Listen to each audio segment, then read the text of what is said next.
everybody, welcome back to my channel, Flora Lily Birth School. My name is Ruth and I am a certified hypnobirthing instructor and mum of 3. In this video, I'm going to be taking you through some of the most important hormones for your labour and birth, how they work, why they flow, and how you can have some kind of control over them, but how they are also really crucial for how your labour and birth progresses. We all know that we have hormones flowing around our body, but we might not necessarily know what they're doing, what their job is, or why they're flowing around our body. It's again something that we're not really taught about.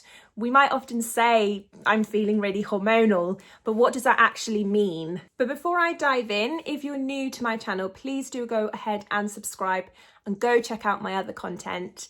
I do lots of hypnobirthing videos and I'm all about making couples feel confident and prepared for birth.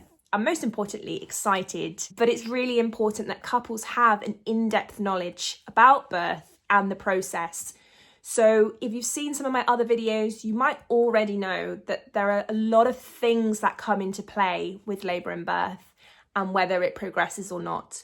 Things that are occurring in the mind and how the mind and body communicate and work together. So another really important part of your labour and birth are the hormones that are involved as well. They are part of your birthing toolkit. These incredible chemicals work together to help guide your body through labour. So let's take a look at some of the most important ones.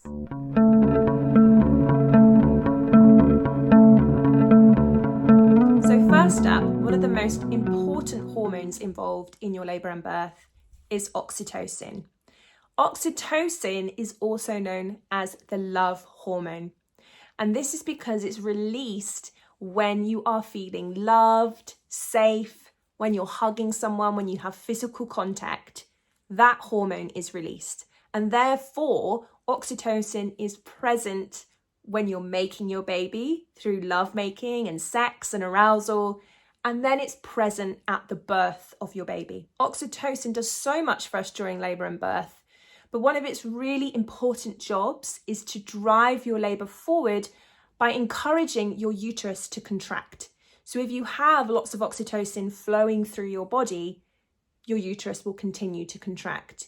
If anything is to interrupt that flow of oxytocin, then your uterus will probably slow down or stop contracting. So because it's quite the driving force in labour, it's really important to think about how we can encourage oxytocin to flow during labour and birth. And because it's known as the love hormone, that word should be a real kind of key piece of information for you to try and think about how you can get that hormone flowing through your body.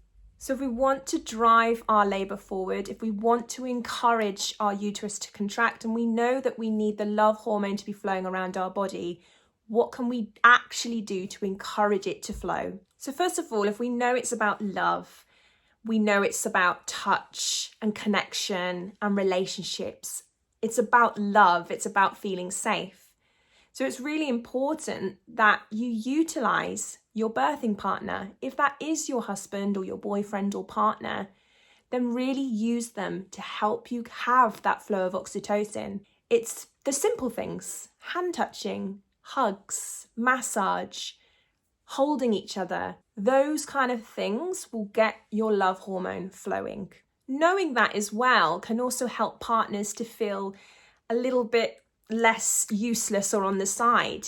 If they know that their presence is actually a really powerful tool for birth, then you can come together and really become a team to help drive that labour forward. The other thing to think about that's really important is your environment.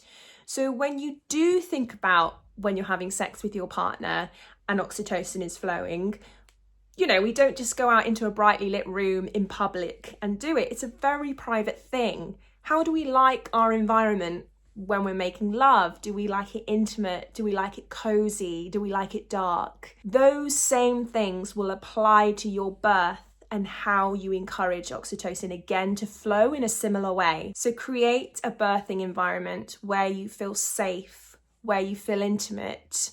So you can think about things like the lights, having little tea lights around the room, having the main lights low, having lovely scents that you enjoy. Perhaps there's some really lovely music that you like to have on in the background. Perhaps there's a particular blanket as well that you like to touch that makes you feel safe and cozy. Think about the things that make you feel really safe and comfortable, and just create an environment of love, and that will help to encourage the flow of oxytocin. All these different signals are messages to the brain to release the oxytocin. So it's really important that we are signaling to our brain to go ahead and release oxytocin. And I think it's actually quite nice to be able to have that level of control, because sometimes we think our bodies just do what they want to do during labor and birth, and we have no control over that. But actually we do. If we can create a lovely environment and create that wonderful connection with our birthing partner, and we know that we have that control to tell our brain to release the chemical that we need, that can be really empowering. So to sum up, oxytocin, the love hormone, we know how important it is now to be able to flow around our body. It's the hormone that's going to get our uterus contracting, and we know our uterus needs to contract in order for our baby to be born. So think about things that make you feel loved and connected. The environment is really important, but physical touch with your birthing partner is just as important. Don't forget those kisses, those hugs, anything that's going to release a surge of oxytocin. It all helps. The second really important hormone to be flowing around your body is nature's version of the epidural. It's your endorphins. This hormone is your body's natural pain relief. During your labour, your body will release endorphins to help you cope with the intensity of any sensations that you might be feeling, in particular when your contractions start to get really intense. These endorphins are going to help block the pain signals to the brain. And it has actually been said that endorphins are more powerful than morphine.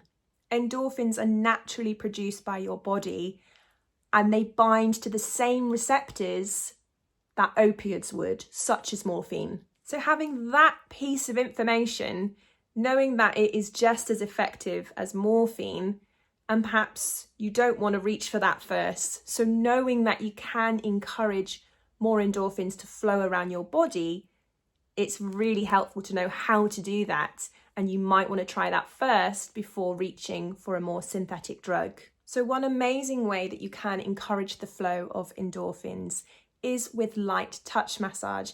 And again, this is great because this is another way to get your birth partner involved and to not just have them on the sidelines. So we already know that we can really utilize them to encourage the flow of oxytocin, but they can also help with the flow of your endorphins as well through light touch massage. So around your spine, you have nerve endings that are connected to the brain where pain signals go. And we can interrupt these with light massage. And it's a very light touch around the spine with kind of like a fingernail touch. And your birth partner can go up your back, up your spine to help encourage the release of endorphins. But also that light touch massage can just also feel really comforting. So if you've watched any of my other previous videos, you will know I talk a lot about breathing techniques and how using slow, controlled breathing can turn off your fight or flight response, because it's telling your nervous system that everything is okay and that it can remain calm.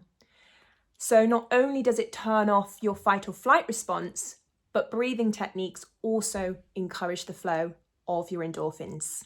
It's again another way of signaling to your brain that everything is okay. So breathing is not only encouraging endorphins to flow, but it's also helping you to stay calm and focused. So oxytocin was all about the flow of love, and endorphins is all about feeling calm and relaxed. So just to recap, we know it's going to help with pain relief in our body. It's our natural pain relieving hormone.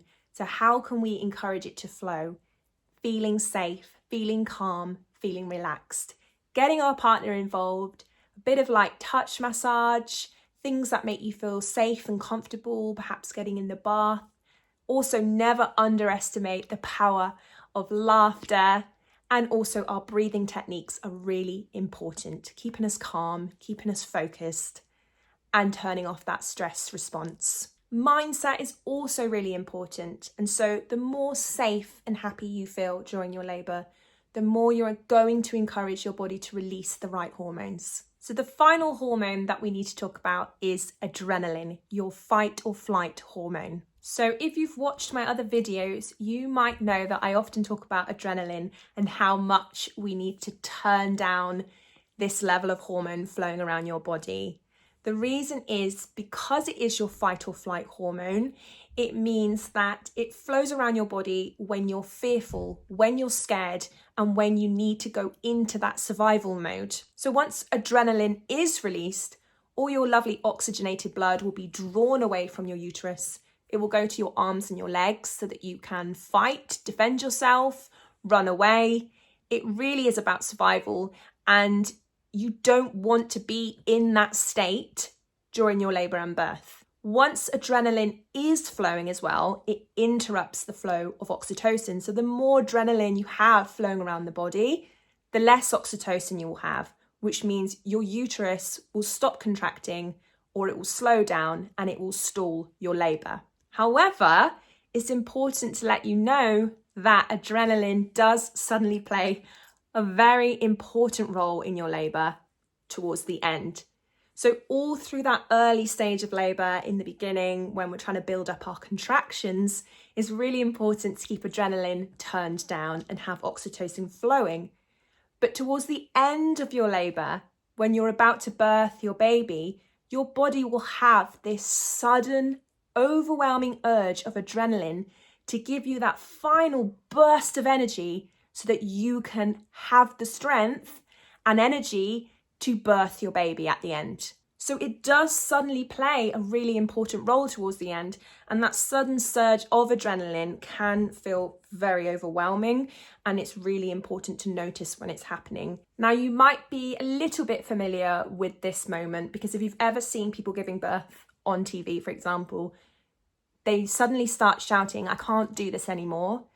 And it is that sudden surge of adrenaline that is so overwhelming, it makes you feel like you just can't take it anymore and you need to get out of there. So it's very, very normal. However, it is important to recognise, and the most important thing to recognise with this is that it means you are near the end. So it plays a crucial role towards the end of labour. It gives you that sudden burst of energy so that after going through perhaps a long labour, you suddenly have all the energy within you to birth your baby. But in the beginning, it can stop the process of labour from moving forward. So it's a bit of a double-edged sword because you'll often hear me talking in videos saying, make sure you don't have your fight or flight response on, make sure you've got adrenaline turned down. And now I'm saying that you will need it at the end, but it's important to focus on the beginning of your labour and those contractions and how important it is to actually have oxytocin flowing. It's really a very important balance of hormones that we have to get right, and we do have a level of control over that.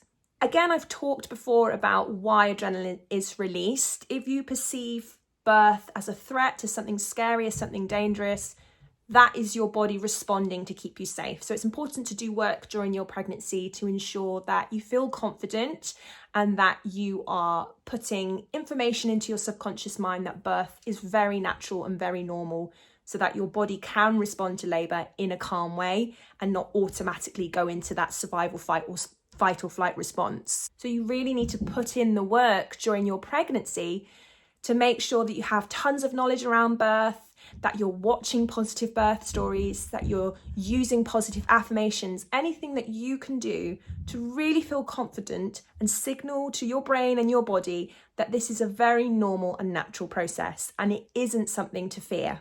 Then during your labour, it's thinking about how you can control that level of adrenaline being released. What can I do to feel really safe and really confident and to signal to my body and my brain that things are okay? How can I override that flow of adrenaline with more oxytocin? So one of the most important things to consider here is what's going to make me feel really safe.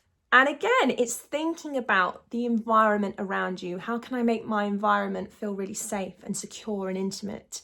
And again, it's about the people that are around you, your birthing team, your birthing partner, who makes you feel really safe and secure.